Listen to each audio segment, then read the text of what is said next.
То е такова, виж, то е камъни са. Виж, черен по него път, просто. да, даваха, че има някакъв... такъв черен път. От тук ще минем после нагоре.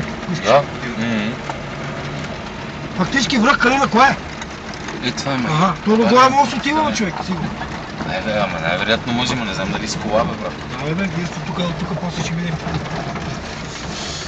Final Destination. Трябваше се качваме до Калин, скачихме, какво това Водата сме наред, всичко е на 6. Направо, ако искаш ми верен кеф ми настръхва, как викат газон. Това се казва точно приключение. Интересно е.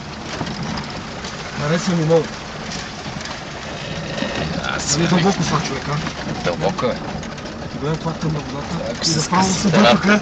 Ако се скъса стената, брат. Ами не трябва да, може би да не е много, да ще облиска на такъв след. Колко е готино, че ти си на покой.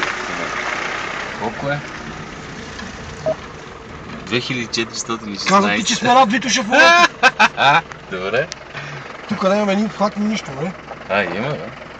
Има. Аз ти казвам, аз съм на Вила Код, бе. Има. Чекай, не желая. Това е там долу. Тук има и рива, брат. Ще си долу, бе.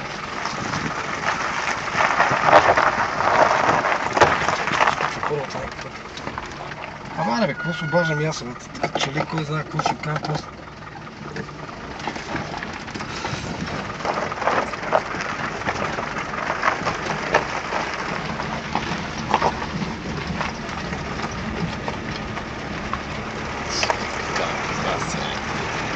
Това ще пием вода тук, да не я пием. Под мой пи, това не е чиста вода, бе. Сега ще ходим да видиш.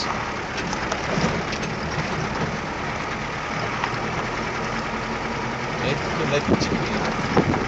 Тихо каша през стената.